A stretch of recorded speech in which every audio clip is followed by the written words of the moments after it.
भगवान का कथन है, मुझ अविनाशी अव्यय परमात्मा को छोड़कर मनुष्य विभिन्न देवताओं की उपासना करता है और उनके द्वारा मेरे द्वारा विहित कामना को प्राप्त कर पूर्ण कर वह उन्हीं में रत रहता है। खेद की बात है, प्रभु कहते हैं कि वह भिन्न भिन्न देवताओं की उपासना से सीमित फल का पात्र बनता है, क्योंकि देवताओं की क्षमता सीमित है, उनकी शक्ति सीमित है। यद्यपि उनके पास जो शक्ति है वो प्रभु की दी हुई है।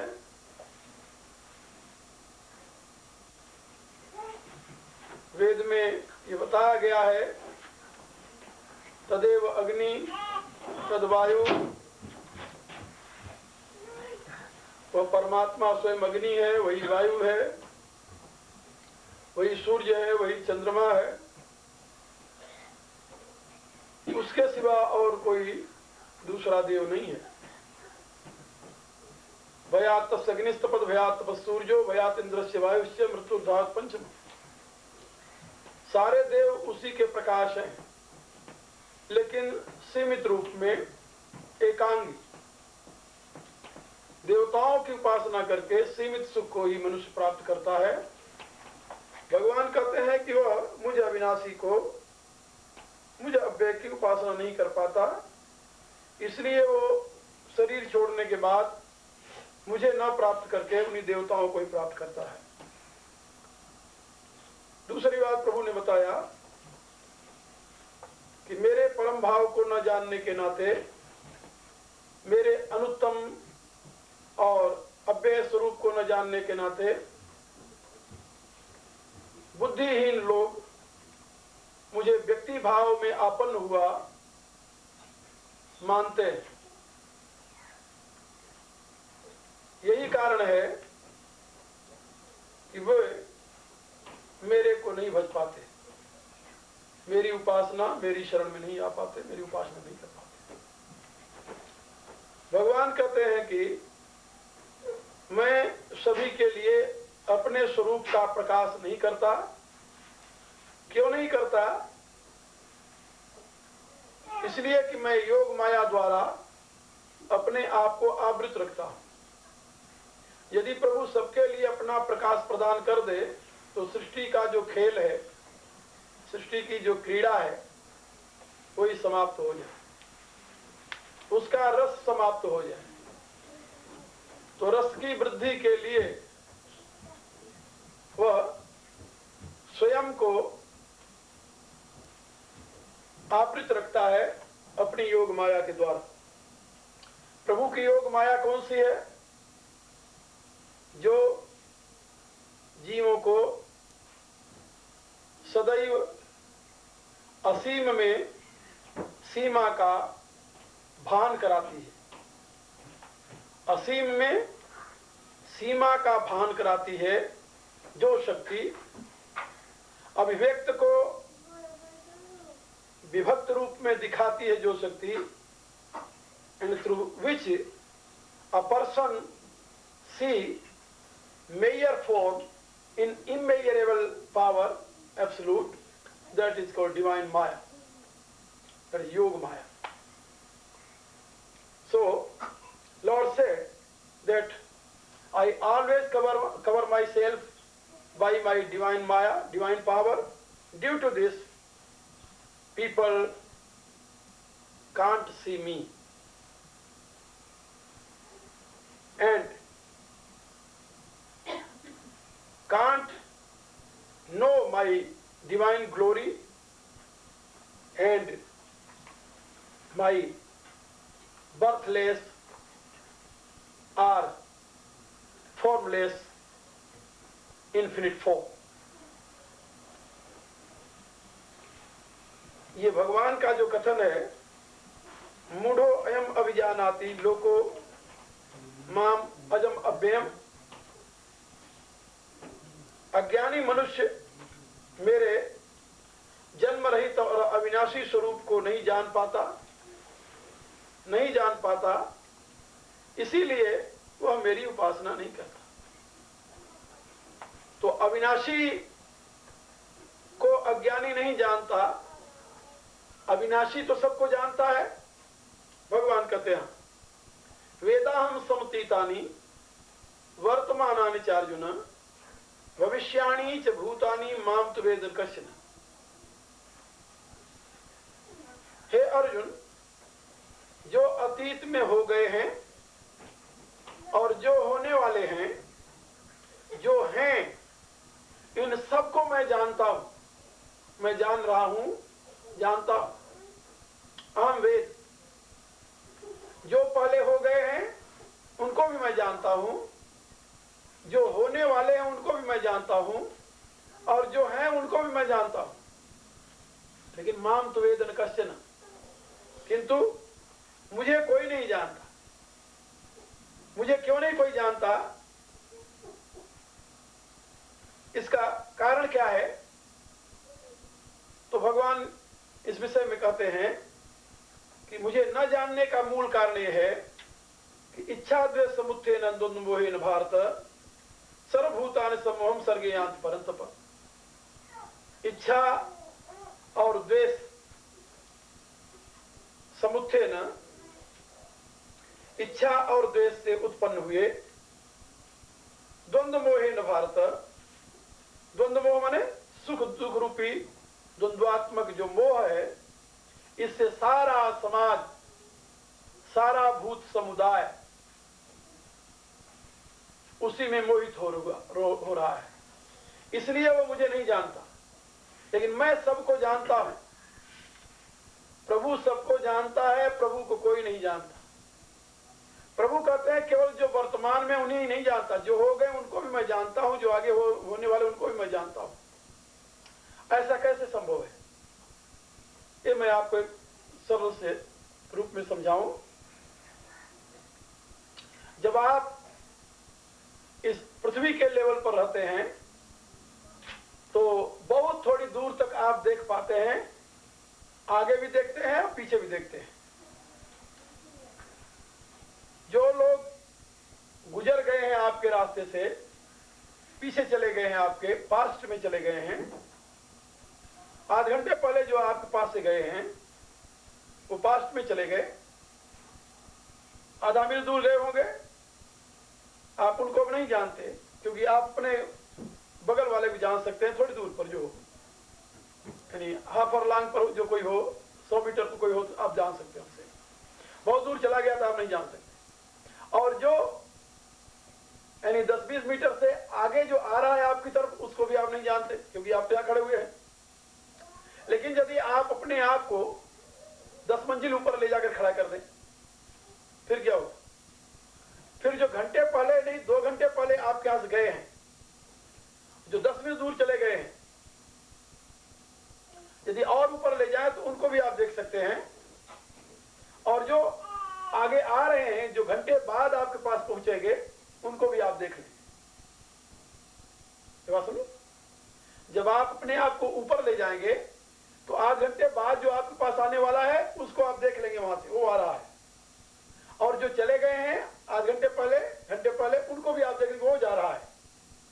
तो जाने वाले को भी देख लेंगे, आने वाले को भी देख लेंगे। और जो वहां नीचे हैं उनको तो आप देख ही रहे हैं। लेकिन यदि आप नीचे लेवल पर रहेंगे तो आप न तो आने वाले को देखेंगे न जाने वाले को देखेंगे, आपके पास जो होगा उसी को देखेंगे आप। ये बात सुनिए। तो भगवान कहते हैं कि मैं जो हो गए हैं उनको मैं जानता हूं, वो तो सबसे ऊंचे, सबसे ऊंचे, अनंत ब्रह्मांड से ऊंचे। आप तो अपने आप को बहुत थोड़े ऊंचे ले जाओगे, लेकिन वो तो सबसे ऊंचे है। इसलिए जो सबसे ऊंचे है, सबसे ऊंचे होने के नाते वो उनको भी जानता है जो कि आने वाले हैं, और उनको भी वो जानता है जो चले गए। इसलिए प्रभु कह रहे हैं कि वेदाहम समतीतानि वर्तमानानि चालिन। अतीत में जो चले गए उनको भी में आने वाले उनको भी मैं जानता हूं। भविष्याणी च भूतानि माम तु वेद कश्चित्, जो वर्तमान में उनको तो मैं देख ही रहा हूं। मेरे लिए पास्ट, प्रेजेंट और फ्यूचर नहीं है, प्रभु कह रहे हैं। मेरे लिए भूत, भविष्य, वर्तमान है। मेरे लिए तो सर्वत्र वर्तमान है। जो पृथ्वी से बहुत ऊंचे है उसके लिए पृथ्वी वर्तमान है। पृथ्वी का कोई हिस्सा न पास्ट में है न कोई फ्यूचर में है, सब उसके सामने प्रेजेंट है। जो कालातीत है समग्र काल उसके प्रेजेंट में है, बस नहीं। जो काल में है उसके लिए कुछ प्रेजेंट है, कुछ पास्ट है, कुछ फ्यूचर है।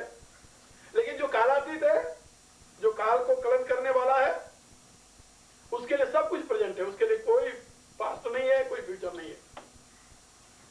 तो भगवान कहते हैं कि मैं तो सबको जानता हूं, जो हो गए उनको भी मैं जानता हूं, जो होने वाले उनको भी मैं जानता हूं, लेकिन मुझे नहीं जानता, क्योंकि मैं तो सब ऊपर हूं। मैं तो सबसे ऊपर हूं। जो सबसे ऊपर है उसको कौन जाने? नीचे रहने वाला व्यक्ति क्या जाने उसे? हम केवल इतना जान सकते हैं कि सूर्य है, चमक रहा है, प्रकाश हो रहा है, इसलिए। सूर्य क्या है हम जान सकते हैं? नहीं जान सकते। कल्पना कर सकते हैं। सूर्य के विषय में जो कुछ कहा है वैज्ञानिकों ने, केवल कल्पना है, स्पेकुलेशन है, इमेजिनेशन है। सही सही कौन जान सकता है? सही तो उसके बहुत बहुत यानी हजारों क्या लाखों मील की दूरी तक उसके कोई निकट जा ही नहीं सकता। वहां जाए तो उसके हिट से मेल्ट हो जाए। कोई भी वस्तु वहां नहीं जा सकती, कोई भी यंत्र नहीं जा सकता, कुछ भी नहीं जा सकता। सूर्य के क्षेत्र में, सूर्य की परिधि के निकट दुनिया का कोई भी यंत्र नहीं जा सकता, क्योंकि इतनी उष्णता है उसमें। इसलिए उसके विषय में जो कुछ कहेगा वो केवल कल्पना होगी, speculation only. Nobody can see sun properly and nobody can know sun, but those who are residing in sun, he can see all. इसीलिए उपनिषद में बताया गया है, यो सब पुरुष स्वमस्मि। वो जो सूर्य में पुरुष स्थित है, आत्मा स्थित है, वही मैं हूं। सूर्यस्थ आत्मा जो है वह परमात्मा, वह परमात्मा है, उसके सिवा कुछ नहीं। इसलिए यहां पर भगवान ने कहा, वेदा हम समतीतानि वर्तमानाचार्य, मैं अतीत और वर्तमान और भविष्याणी च भूतानि, और पूर्व में होने वाले जो कुछ है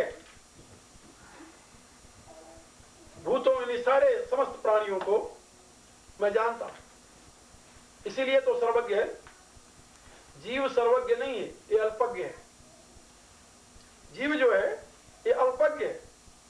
इसका ज्ञान बहुत बढ़ जाएगा, बहुत बढ़ जाएगा। कितना बढ़ेगा? लिमिटेशन है, क्योंकि माध्यम का लिमिटेशन होता है, लेकिन जो माध्यम रहित है उसके कोई लिमिटेशन नहीं। जो माध्यम से अतीत है उसकी कोई लिमिटेशन नहीं। तो मनुष्य के ज्ञान की, मनुष्य की शक्ति की, मनुष्य के निसाधन की लिमिटेशन है, सीमा है, और प्रभु असीम है। इसीलिए योग दर्शन में ईश्वर की व्याख्या करते हुए पतंजलि ने कहा है, तत्र निरसयम सर्वज्ञ बीज।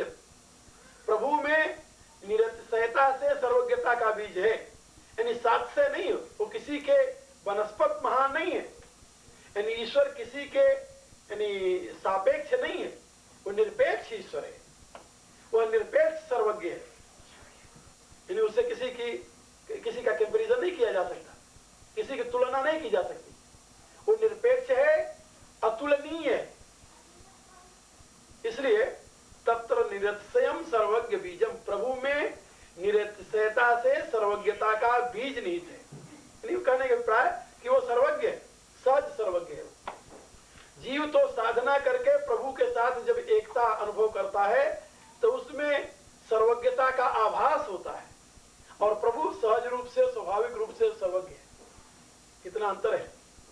इसलिए तुलसीदास जी ने भी लिखा है अपनी रामायण में, जब हिस्का करें नर जड़ विवेक अभिमान, परई नरक मह कल्प भर जीव की इस समान। कि जो मूर्ख लोग कहते हैं मैं ही ईश्वर हूं, मैं ही ईश्वर हूं, दमड़ी की अकल जिसके पास नहीं होती, जैसे आप कोई बात पूछो तो उत्तर देने की उनको सामर्थ्य नहीं है, लेकिन वो अपने आप को ईश्वर कहते हैं कि मैं भी ईश्वर हूं, मैं ईश्वर का अवतार हूं। बहुत है, जैसे मैं बताया करता हूं 300 80 हैं इस समय भारत में ईश्वर क्यों होता? और ऐसे ऐसे लोग हैं जिनके दमड़ी की अकल नहीं है। आप उनसे बात करो तो एक बात का उत्तर नहीं उनके पास, बोल नहीं सकते आपके सामने, लेकिन अवतार है, ईश्वर है। ईश्वर की सर्वज्ञता उसका एक सहज स्वभाव है। वह जो हो गए उनको जानता है, जो होने वाले उनको जानता है, जो है उनको तो जान ही रहा है। और वो इतना ऊंचे है, इतना महान है कि उसको कोई जान नहीं सकता। उपनिषद कहती है ईश्वर को कोई जान नहीं सकता। बड़ी मजेदार बात मैं आपको सुनाऊं। उपनिषद में है, जो ये कहता है कि ईश्वर को मैं जान लिया वो मूर्ख है, और जो कहता है कि ईश्वर को कोई बिल्कुल नहीं जाना जा सकता वो भी मूर्ख है।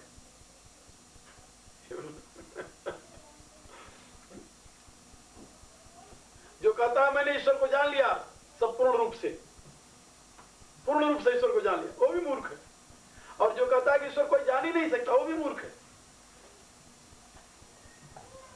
दोनों ये बोध है।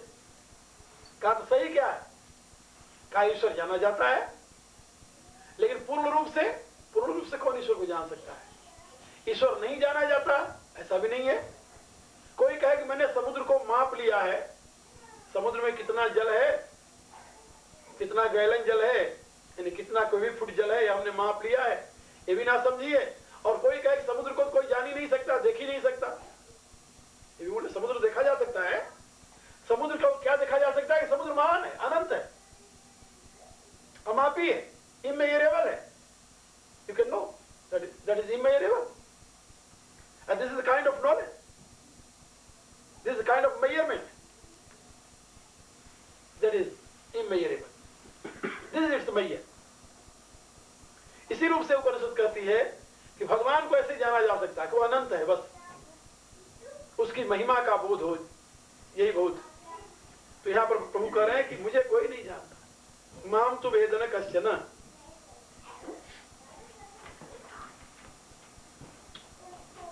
माम कश्चन न वेद, कोई भी नहीं जानता। इसका अभिप्राय क्या? कोई भी का अभिप्राय यानी कोई जी, मुझे कोई नहीं जान पाता, नहीं जानता, और मैं सबको जानता हूं। ईश्वर सबको जानता है, ईश्वर को कोई नहीं जानता।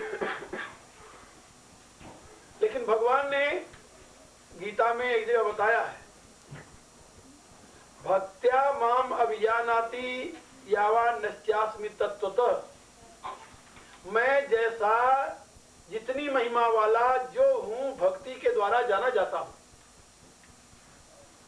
ऐसा प्रभु ने कहा है 18वें अध्याय।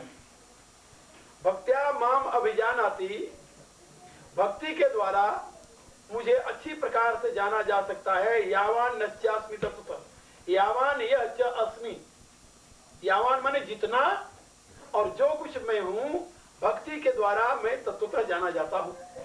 और यहां प्रभु कह रहे माम तु वेदन कश्चन, इसका अभिप्राय कि मुझे अभक्त या अज्ञानी या जनसामान्य, जिसके लिए आगे उन्होंने कहा है विमूढ़, जिसके लिए आगे उन्होंने 25वें श्लोक में कहा है मूढ़ो अयम ना भिजानाति लोको मामज्ञे।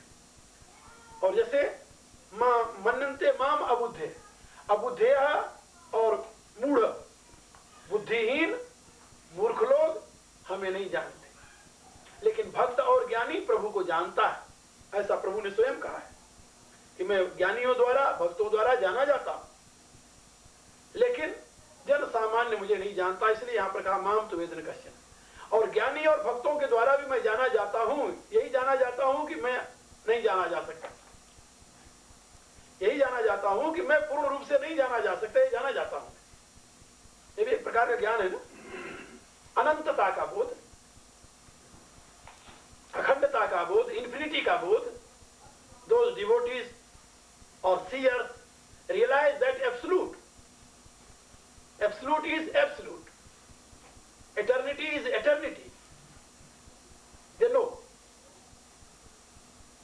But what eternity is, that is beyond description, that is beyond knowledge also, beyond perception, beyond description, beyond vision, beyond measurement, beyond knowledge, because that is eternity, that is infinity.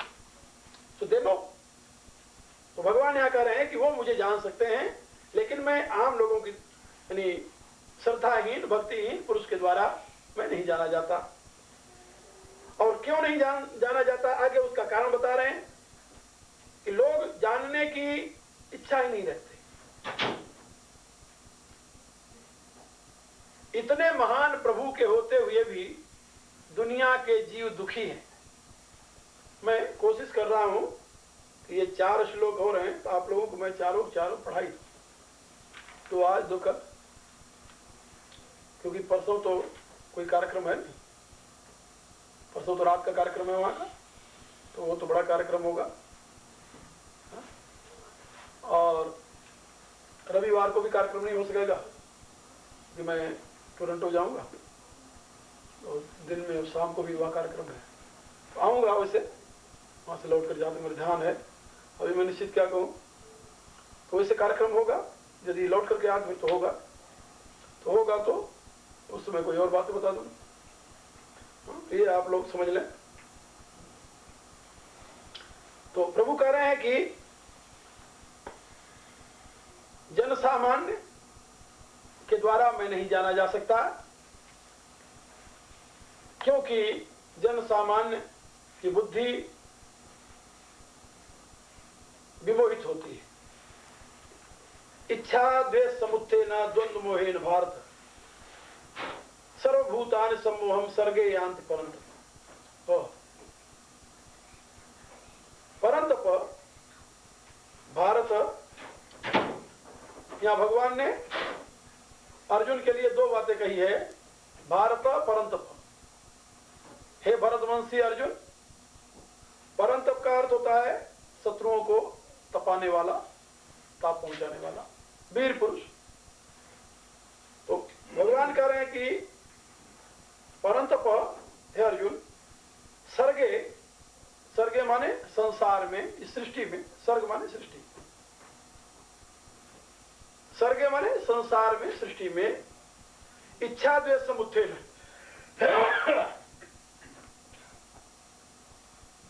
इच्छा और द्वेष से उत्पन्न, इच्छा द्वेष समुत्थेन, इच्छा और द्वेष से उत्पन्न द्वंद्व मोहेन, और द्वंद्व रूपी मोह से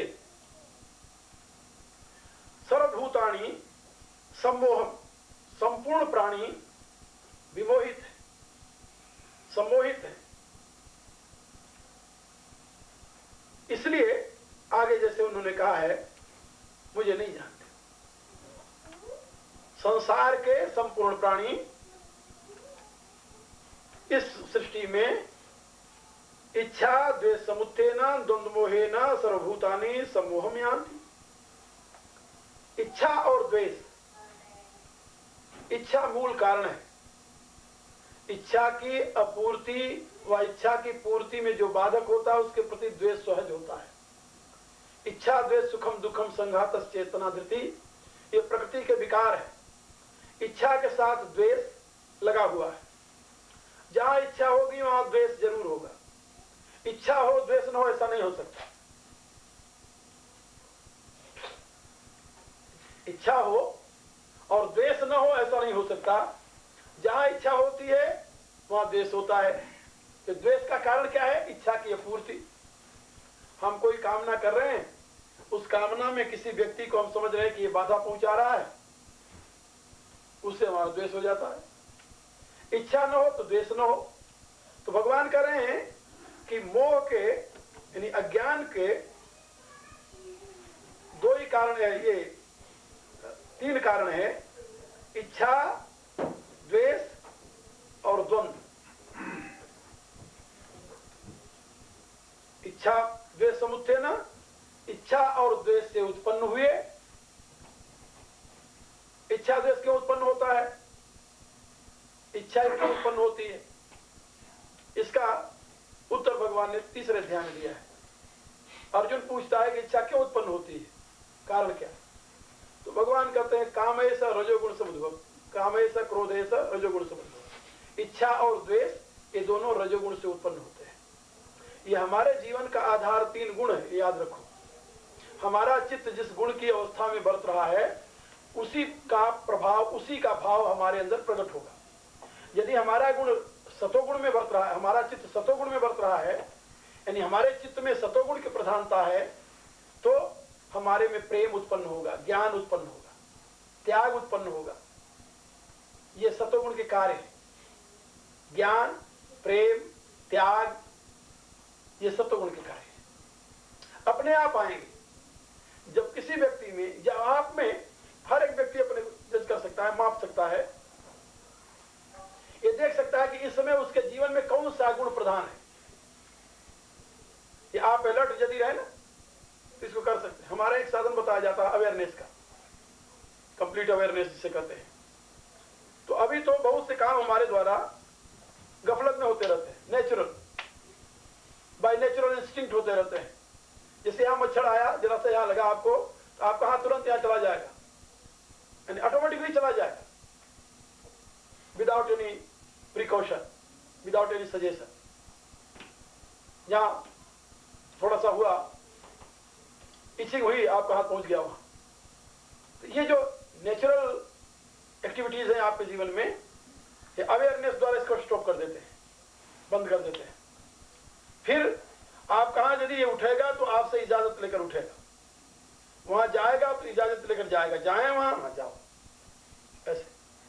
यानी हर एक कदम, यानी शरीर की हर एक एक्टिविटीज आपके ऑर्डर में चलेगी।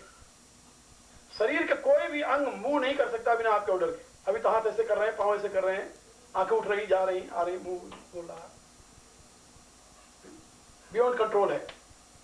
फिर उसमें क्या होता है, अवेयरनेस में ये सब कंट्रोल में होते हैं। तो दिन भर का यही काम होता है, वॉच करने का, वॉच योर सेल्फ। जो महात्मा लोग, साधक अधिकांश जो बड़े हैं, वो महीने महीने बंद हो जाते हैं, तो बंद होकर के ही करते हो। अवेयरनेस की साधना है, इसको ज्ञान योग कहते हैं, फुल अवेयरनेस। यानी कोई भी अंग आपका बिना आपकी इजाजत के नहीं हिल सकता। Fully alert, you be fully alert at that time about your every activity, every limb of body। और जब ये अवेयरनेस की अवस्था दृढ़ हो जाए, फिर आप दृष्टा बन जाते हैं, फिर ये शरीर दृश्य हो जाता है। कभी कभी साधना में ऐसा होता है कि आप इस शरीर से निकले और ये कहकर निकले कि अब मैं शरीर से बाहर जा रहा हूं, और जहां आप जाना चाहते हो वहां गए, शरीर यहीं पड़ा हुआ है। जो काम आप करना चाहते हो कर आए, देखना चाहते देख आए, जिससे बात करना चाहते बात कर आए। वो काम करके आप जब लौटते हैं तो दूर से आपको दिखाई देता है कि आपका शरीर यहां पड़ा हुआ है। आप बाई संकल्प इसमें प्रवेश करते हैं कि अब मैं अपने शरीर में आ रहा हूं, ये शरीर पड़ा हुआ ऐसे दिखाई दे, जैसे आप दिखाई दे रहे मेरे सामने, ऐसे ये शरीर दिखाई दे रहा कि ये शरीर है, अब इसमें हमें प्रवेश करना है। फिर उसमें प्रवेश कर जाते हैं, फिर शरीर को स्वीकार कर लेते हैं। ये साधना होता है, ये होता है, यानी ये सुनी बात नहीं है, की हुई बात है इस प्रकार की। लेकिन ये डिमांड प्रैक्टिस, जो इसी में लगे रहते हैं, इस प्रकार की साधना करते हैं, कर लेते हैं, फिर उनके लिए नेचुरल हो जाता है।